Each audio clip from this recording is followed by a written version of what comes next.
Plaza Pública. Noticias. Bueno, como avanzábamos, nos acompaña alguien que tiene una doble vida de lo más interesante. Trabaja en el banco, pero en cuanto puede, cambia el traje por la mochila y el mostrador por un aeropuerto. Solo le faltan 2 países para completar su mapa personal del mundo. Cecilio Juárez, buenos días. Hola, muy buenos días, Luis. Por lo que veo, sigues coleccionando países. ¿Cuáles han sido los últimos en los que has estado? Pues hasta el domingo he estado de viaje por la zona del Pacífico. Países que a veces cuando le hablas a la gente le suenan un poco a extraño. Kiribati, Palaos, Tuvalu y las Salomón Islas Marshall sí que son algo más conocidas, pero me faltaba completar esa zona del Pacífico. ¿Y cuántos países llevas visitados en total? Pues si tiramos de lo que dice la ONU, oficialmente reconocidos son 193 más Vaticano y Palestina como oyentes. Sí, entonces, como observadores, ¿no? Sí, correcto. De esos 195 pues llevaría ya 193. 193. ¿Qué países te quedan por visitar? Comoras y Madagascar. Son 2 islas, una más grande, otra más pequeñita, ahí en la zona de África, que espero en breve poder visitar. Comoras y Madagascar. A oler a vainilla en Comoras y a ver lémures en Madagascar, ¿no? Lo más conocido. Oye, Cecilio, ¿qué se siente al estar a solo 2 países de completar el planeta? Pues realmente es una experiencia personal y de vida. O sea, no lo he hecho con ninguna otra finalidad más allá de la satisfacción propia de conocer esos lugares, visitar esos lugares, enriquecerme de la cultura, de la historia o de la propia gastronomía también, que es algo que hay que ir testeando por allá por donde vas. Entonces es algo como que, bueno, llegar a ese punto y final que la gente a veces me pregunta, bueno, entonces ya habrás terminado, dejarás de viajar. No, eso nunca. O sea, hay muchos destinos y muchos otros lugares en los que puedes seguir visitando y conociendo en profundidad dentro de cada país. ¿Y por qué Comoras y Madagascar son los últimos? ¿Ha sido cuestión de tiempo, cuestión de conexiones imposibles o estabas reservando este gran final para el verano? Pues si te digo la verdad, Luis, muchas veces ha sido dejándome llevar por las rutas o las conexiones de los lugares que he ido visitando. Sí que es verdad que cuando ya veía que me faltaban 10, 12 países, Madagascar lo he dejado para el final, pues muchas veces dices, por si se quiere venir algún amigo, algún familiar, es un destino que no lo mismo si le dices, oye, quiero ir a Nigeria, que la gente lo tiene asociado, y realmente puede ser así, a un destino más peligroso, o precisamente el Pacífico, que es un destino quizá un poquito más caro porque te tienes que desplazar al otro lado del mundo. En cuanto a Comoras, sí que es verdad que fue por una conexión, porque ya tendría que haber estado allí, pero fíjate, te voy a contar la anécdota. En Camerún eran elecciones el día que yo tenía que volar haciendo escala en Camerún, y decidieron cerrar los aeropuertos. ¿Por qué? No lo sé, pero cerraron no los aeropuertos, el espacio aéreo en general. Entonces acabé en Guinea Ecuatorial, tuve que hacer otra conexión por otro lado y no llegué a coger mi vuelo de conexión a Comoras. Entonces lo tengo ahí colgado para verlo en este otro viaje. ¿Y en qué momento de tu vida dijiste, quiero conocer el mundo entero? Pues yo creo que ha sido algo que se ha ido alimentando desde pequeñito. Mi padre, por ejemplo, cuando llegaba el verano, nos llevaba siempre a visitar España. Tenemos que conocer, pero no los tópicos o las capitales, vámonos a la zona más rural o más profunda de Burgos, o sea, por ponerte un ejemplo. Entonces, a mí yo notaba que eso me gustaba, el conocer mi historia, conocer, lo que te digo, la gastronomía, la gente. Y cuando ya empecé a nivel europeo, veía que eso me gustaba y se iba retroalimentando. Y era como que tenía la necesidad de, bueno, vamos a contrastar con esta zona de África, vamos a contrastar con Asia. Y ha sido algo que se ha ido alimentando durante más de 28 años de viajes. Y como buen bancario eres perfeccionista, ¿no? Y no te gusta dejar cuentas pendientes y dijiste, tengo que completar el mapamundi. Correcto. Ya me hice mi propio mapa, la antigua usanza. Ahora hay muchas aplicaciones y muchas cosas, pero yo soy de ir coloreando un mapa que tengo pues desde el año 98 que empecé. Trabajas en banca, que es un oficio muy estructurado, ¿no? Muy de horarios, muy de precisión.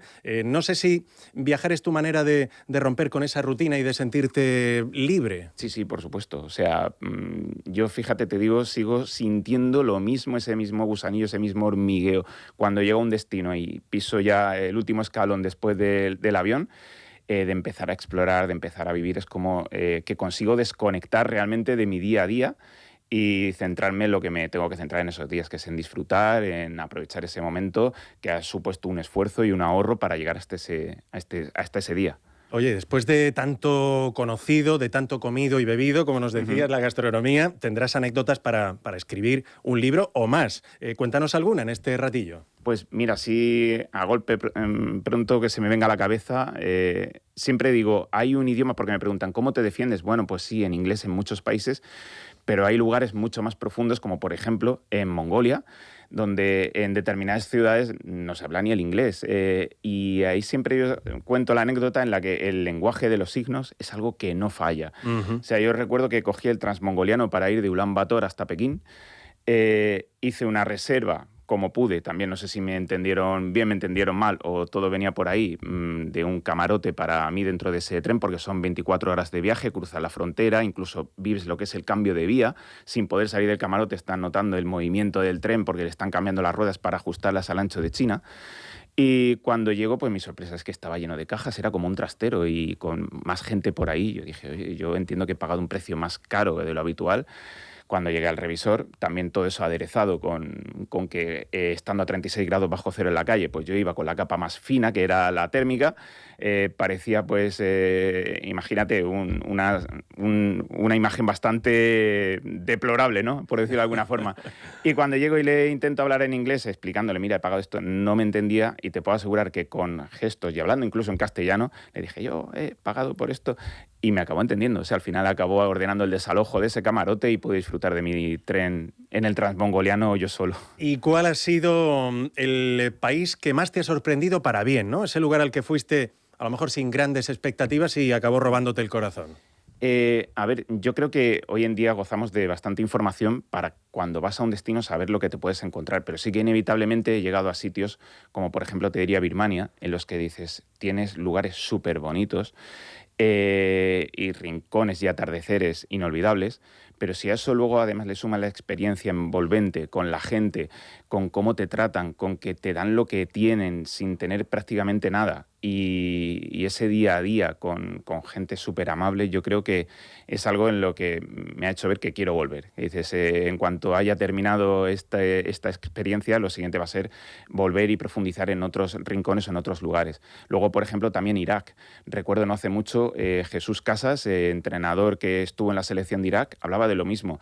Por desgracia, la gente habla de determinados destinos o países por lo que ve en televisión, no porque lo haya visitado. Luego, cuando llegas, ves que realmente la gente es muy amable, es muy abierta, en parte casi con culturas comunes y con destinos muy bonitos. La zona del Kurdistán es que a mí me dicen mañana te vienes y me voy otra vez de cabeza. Y al revés, ¿algún destino que te haya dejado una muy mala impresión? Por la misma regla de tres te diría que esa información ya te hace ver muchas veces, bueno, aquí no tengo grandes expectativas, ¿vale? Y a veces, pues por desgracia sucede, pero también muchas veces yo digo que es algo muy personal de cada receptor. O sea, hay gente que disfruta, pues a lo mejor te diría Mauritania, pero es que hay gente que disfruta, oye, voy por el desierto visitando poblados y aunque esté así 2 semanas, pues no espero más de ahí. Entonces, no te puedo decir que haya un país en concreto o unos destinos en concreto de los que me haya decepcionado. Yo muchas veces cuando voy a sitios que sé que no van a aportar demasiado, por desgracia, pues porque han sido sacudidos por una guerra o por un terremoto, sé que voy a lo que voy. Entonces no marcaría a ningún país en rojo en mi mapa. Y cuando viajas, ¿eres de planificarlo todo al milímetro, casi como una operación bancaria, o te dejas llevar por lo que surja? A ver, sí que es verdad que de inicio me gusta llevar un planning inicial, sobre todo para optimizar el tiempo, porque si sabes ya dónde vas a ir, de hecho hoy en día todo es muy sencillo, con Google Maps, el poder situarte, el saber la distancia, lo que puedes tardar en recorrer un lugar, pero siempre no es algo que yo maneje esa ruta o ese itinerario de forma estricta, porque luego estás en el destino y resulta que ves algo que no contabas con ello y que te puede requerir de un tiempo, o un atardecer, algo tan sencillo como que, jope, qué bonito que es esto, me voy a quedar aquí viendo atardecer. Entonces, por el hecho de cumplir un itinerario que tú te has marcado desde tu casa en España, no debe romper ese momento bonito, eso que te hayas encontrado de forma por sorpresa. Y después de haber visitado casi todos los países del mundo, ¿qué has aprendido? ¿Qué has aprendido de la gente?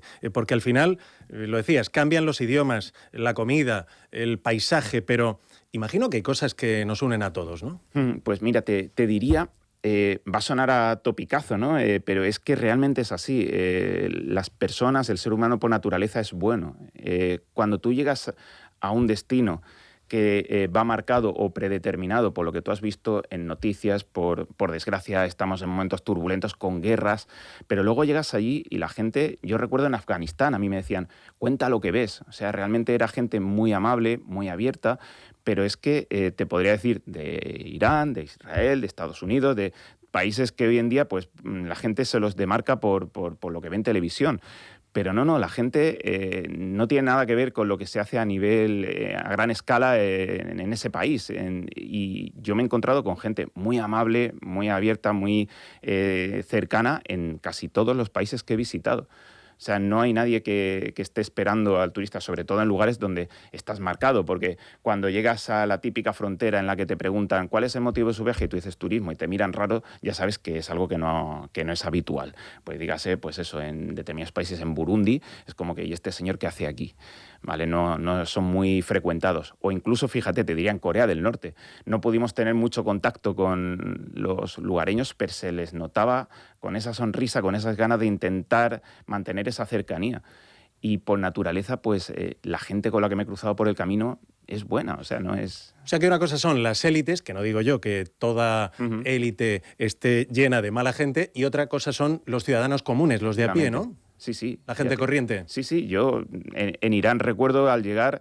el cambio me dan billetes grandes, no tenía para pagar porque no tenían cambio en el metro, y llega un señor que no conozco de nada y me paga el billete, así sin más, que yo le dije, bueno, digo, el billete más pequeño que tengo al cambio a lo mejor eran 5 euros, pero es que el billete era ínfimo, no sé si eran 10 céntimos, y le decía, toma, quédate con el billete de 5 euros por el gesto que has tenido, que no quería, o sea, un desconocido, que eso a lo mejor aquí en España incluso sería casi impensable, que llegue alguien y te diga, toma, en tu nombre aquí te pago el billete de metro. Ya te digo que como norma general en ese día a día como turista, a mí me han tratado fenomenal en todos los países a los que he ido. Y cuando completes Comoras y Madagascar este próximo verano, ¿qué viene después? Porque me cuesta creer que alguien como tú se vaya a quedar quieto en casa, ¿no? Lo siguiente, ¿qué es? ¿La Luna o volver a alguno de estos países que mencionabas? No, mira, ya tengo una lista casi con 50 destinos. O sea, no es algo que mi madre se piensa que ahora voy a estar tranquilo en el pueblo y no, las vacaciones van a seguir teniendo movimiento. Por ejemplo, te voy a poner un ejemplo de esos 50 destinos. Tengo una colección de monedas y billetes que me he ido trayendo de los países que he visitado, todos ellos que valen menos de 10 euros. Y mi idea no es, de forma obsesiva conseguir completarla, pero sí que hay divisas, por ejemplo, en el Pacífico, está el franco del Pacífico en los territorios de ultramar franceses. Francia técnicamente lo he visitado, pero no he conseguido esa divisa, entonces, bueno, pues para conseguirlo también en territorios que están en disputa como Abjasia u Osetia, tienen también su propia divisa, entonces, dice, bueno, coleccionar esas 14 divisas que me faltarían después de completar todo ello, más otro destino, dices, hasta el propio Camino de Santiago quiero hacerlo, que nunca he encontrado el momento de sacar 15 días para hacerlo. Y si te pido ahora mismo que pienses en una comida que te gustaría volver a saborear, de todas las que has probado, has degustado por el mundo, ¿cuál sería? ¿Cuál te viene Me lo pones a la muy memoria difícil. gustativa? Mira, yo he probado incluso comida que no recuerdo ni su nombre. Por ejemplo, de comida muy picante en Singapur, pero que estaba riquísima, sabía como a pollo. Ya no sé lo que es como la carne de camello en Somalia, que dices, pues a mí me sabe también a pollo, ¿no? Y es que muchas veces, Luis, a veces ni pregunto, es como que señalo, oye, ¿cuál es la comida típica? Porque yo creo que si no sabes ni qué es, ni dónde se ha hecho, incluso ni dónde se ha cocinado, lo disfrutas más. Qué buen rato, Cecilio. Ha sido un gusto viajar contigo esta mañana sin movernos de aquí, del estudio. Te tuteo porque eres amigo de la casa, además, amigo de Onda Regional, amigo de Gregorio León. En fin, te deseamos toda la suerte del mundo para ese viaje a Comoras y Madagascar y te emplazamos a que nos lo cuentes cuando lo hayas completado, ¿no? A que nos lo vengas a contar a la vuelta, caramba. Y yo encantado. Gracias, Cecilio. Pues a las 8:22 vamos